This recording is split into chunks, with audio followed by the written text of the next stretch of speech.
Guys, welcome on your own channel edu techno Mitra. आप सभी का आपके अपने चैनल एडू टेक्नो मित्रा पर स्वागत है। इससे पहले मनीष सर ने टाइम एंड वर्क की एक क्लास ली थी और ये टाइम एंड वर्क की दूसरी क्लास है। आप पहले वाली क्लास को भी देख लेना, मनीष सर ने अच्छी तरह उसमें समझाया है। और मैं आप लोगों को क्वेश्चन कराने से पहले इसके बेसिक और कंसेप्ट आपको बताता हूँ मैं, क्योंकि किसी भी चैप्टर को समझने के लिए उसके बेसिक और उसके कंसेप्ट समझना बहुत ज़रूरी है। उसके मूल क्या हैं और उसकी अवधारणा निचोड़ क्या है। अब number 1, formula for calculation of different to workman. अगर ए किसी काम को कुछ दिनों में कर रहा है और बी उसी काम को कुछ और दिनों में कर रहा है, तो दोनों एक साथ मिलकर कैसे करेंगे, तो ये इस फार्मूले से कैलकुलेट हो जाएगा। इस फार्मूले का इस्तेमाल आप कर सकते हैं।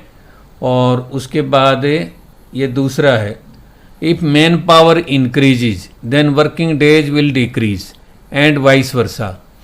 यानी यदि जनशक्ति यानी काम करने वाले बढ़ते हैं तो काम करने के दिन कम हो जाएंगे, और अगर काम करने वाले घटते हैं तो कार्य करने में ज़्यादा दिन लगेंगे। इसी तरह तीसरा है, if working hours increase then working days will decrease and vice versa. यदि कार्य के घंटे बढ़ते हैं तो कार्य के दिवस कम हो जाएंगे। यानी एक दिन में काम करने के 5 घंटे रोज करने की बजाय 6 घंटे कर दिया जाए तो कार्य करने के घंटे बढ़ गए, इसलिए काम को पूरा करने में दिन कम लगेंगे। और इसी तरह यदि कार्य करने के घंटे घट जाते हैं तो काम को करने के लिए ज़्यादा दिन लगेंगे। Number 4, if efficiency increase then working days will decrease and vice versa. यदि दक्षता बढ़ती है तो कार्य दिवस कम हो जाएंगे, और इसके विपरीत यदि दक्षता घटती है तो कार्य दिवस काम को पूरा करने में ज़्यादा लगेंगे। कोरस्पॉन्डिंग वैल्यू मेथड, ये एक बहुत ही रिवॉल्यूशनरी मेथड है। इसको आपने प्रॉफिट एंड लॉस की क्लासेस में देखा होगा। ये बहुत ही क्विकली और करेक्ट क्वेश्चन सॉल्व करता है। अगर आपने लॉस एंड प्रॉफिट की क्लास नहीं देखी है तो एक बार आप लॉस एंड प्रॉफिट की क्लास ज़रूर देख लेना। कोरस्पॉन्डिंग वैल्यू मेथड का इस्तेमाल प्रॉफिट एंड लॉस में भी हुआ है, टाइम एंड वर्क में भी होगा, परसेंटेज में भी होगा, टाइम एंड स्पीड में भी होगा, रेशो में भी होगा। ये काफ़ी चैप्टर में इस मेथड का इस्तेमाल होगा, इसलिए कोरस्पॉन्डिंग वैल्यू मेथड को आप अच्छी तरह समझ लें। कोरस्पॉन्डिंग वैल्यू मेथड क्या कहता है, if there is any increase that is X upon में Y, then corresponding decrease will be X upon में एक्स प्लस वाई। यदि किसी चीज़ में कोई वृद्धि x अपॉन वाई है तो उसकी संगत कमी x अपॉन में x प्लस में y होगी। जैसे हमने प्रॉफिट एंड लॉस में देखा था कि रेट बढ़ गया तो कंजप्शन या तो कम करनी पड़ेगी और नहीं तो खर्चा बढ़ेगा। ये कंसेप्ट्स हैं, बेसिक्स हैं, इनको आप अच्छी तरह से लिख लिख के प्रैक्टिस करके याद कर लेना। ये आप लोगों की सवाल को सॉल्व करने में बहुत मदद करेंगे। जब तक आपकी समझ में ये नहीं आएगा कि क्वेश्चन में दिया क्या है, निकालना क्या है या क्या हो रहा है, तब तक आपको सॉल्व करने में बहुत टाइम लगेगा। आइए अब करते हैं question. A can finish a piece of work in 20 days and B can finish the same work in 30 days। In how many days A and B will finish the work jointly. यानी दोनों मिलकर उस काम को कितने दिन में कर सकते हैं। ए एक कार्य को 30 दिनों में समाप्त कर सकता है और बी उसी कार्य को 30 दिनों में समाप्त कर सकता है। ए और बी संयुक्त रूप से कार्य को कितने दिनों में समाप्त करेंगे। हम इसी क्वेश्चन को हम 3 तरीकों से निकाल के बता रहे हैं। नंबर 1 तो है आपका बेसिक और ट्रेडिशनल मेथड। इसमें हम क्या करते हैं, एक काम को अगर 20 दिन में कर रहा है तो उसका एक दिन का काम, 1 डे वर्क क्या होगा, 1 डे वर्क 1/20 ए, और बी 1 डे वर्क 1/30। हम इसको जोड़ के निकालते थे ए प्लस ए बी बराबर है 1/20 प्लस में 1/30, और ये इसका एलसीएम आ गया 60। तो इसको 20 से डिवाइड करेंगे तो ये 3 हो गया, और 30 से डिवाइड करेंगे 2 हो गया, तो ये 5/60 हो गया। इसको हम कैंसिल कर देंगे, ऊपर 1 आ गया, नीचे 12 आ गया। तो ए प्लस बी का एक दिन का काम आ गया 1/12। तो ये पूरा काम कितने दिन में करेंगे, पूरा काम करेंगे बराबर है, इसको उल्ट दो 12 दिन।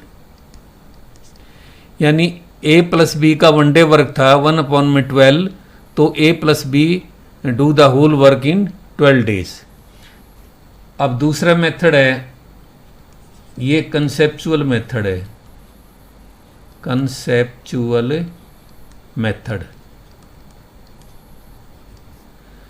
इसमें हमारे पास फॉर्मूला है a इंटू बी और a प्लस में b। इससे निकलाएगा a 20 b 30 और ये 20 प्लस 30 ये हो गया 50। इसको हम क्रॉस करेंगे और 5 4 जा 20 और 4 मल्टीप्लाइड बाई 3 12 डेज। यानी ए और बी मिलकर उस काम को 12 दिन में करेंगे। ये दूसरे मेथड से आ गया। अब हमारा तीसरा मेथड है जो कि बहुत ही रिवॉल्यूशनरी मेथड है, कोरेस्पोंडिंग वैल्यू मेथड। इसको हम शॉर्ट्स में कहते हैं CVM। हम इससे भी निकाल सकते हैं।